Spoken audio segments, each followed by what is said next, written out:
आपने अपनी जिंदगी में किसी जिंदा कंकाल इंसान को देखा है जिसके शरीर पे सिर्फ हड्डियां हो, मांस का नामो निशान न हो? अगर नहीं तो सबसे पहले आप ये हॉरिफाइंग वीडियो देखो। ये एक 27 साल की लड़की है जिसका की नाम है रश्मि। इसका और इसके पिताजी का ये हालत इसी के केयर टेकर ने किया है। इन दोनों को 5 साल तक बेसमेंट में कैद करके रखा गया था और जब आप इस केस के बारे में जानोगे तो आपकी भी रूह कांप जाएगी। देखो, ये है ओम प्रकाश सिंह राठौड़। ये एक रिटायर रेलवे कर्मचारी थे। इनके पत्नी के गुजर जाने के बाद ये अपनी बेटी के साथ उत्तर प्रदेश के महोबा डिस्ट्रिक्ट में रहते थे। ओम प्रकाश जी की बेटी यानी रश्मि वो मेंटली थोड़ा ठीक नहीं थी और ओम प्रकाश जी का भी उम्र हो गया था, इसलिए वो लोग अपना ख्याल रखने के लिए 2 नौकर को रखते हैं। दोनों नौकर पति पत्नी थे, यानी राम प्रकाश कुशवाहा और राम देवी। ओम प्रकाश जी के पास अच्छा खासा संपत्ति था, इसलिए दोनों नौकर को लालच आ गया क्योंकि ओम प्रकाश जी की उम्र हो गई थी और उनकी बेटी भी मेंटली ठीक नहीं थी और इनके बाद प्रॉपर्टी का हकदार भी कोई नहीं था। फिर साल 2020 में दोनों नौकर ने दोनों बाप बेटी को बेसमेंट में जाकर के कैद कर दिया और वहाँ इन दोनों को टॉर्चर करने लगे। जबरदस्ती ओम प्रकाश जी से चेक पे साइन करवाते थे और उनसे पैसे वसूलते थे और मना करने पे खाना पानी दवाई कुछ भी नहीं देते थे और खाना भी सिर्फ इतना देते थे जितने में ये दोनों सिर्फ जिंदा रह सके। और जब कोई रिलेटिव उनसे मिलने आया करता था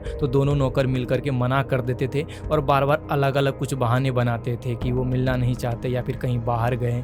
तरह तरह के बहाने बनाते थे। लेकिन 5 साल बाद यानी 19 दिसंबर 2025 को जब आसपास के पड़ोसी और कुछ रिलेटिव घर के अंदर जबरदस्ती घुसे तो उन लोगों को ये नजारा दिखा। ओम प्रकाश जी की मृत्यु हो चुकी है और उनकी बेटी रश्मि अभी जिंदा है, पर वो एक जिंदा लाश है। जब वो मिली तो उसके शरीर पे एक कपड़ा तक नहीं था। इसकी हालत इतनी बुरी हो चुकी है कि कोई भी नहीं कह सकता कि एक 27 साल की लड़की है। वैसे तो दोनों नौकर अभी फरार है, उनका अभी कुछ भी अता पता नहीं चला कि वो कहाँ गए हैं। बाकी गाइस, इस केस के ऊपर आप क्या कहना है नीचे कमेंट सेक्शन में अपना राय मुझे जरूर बताइएगा।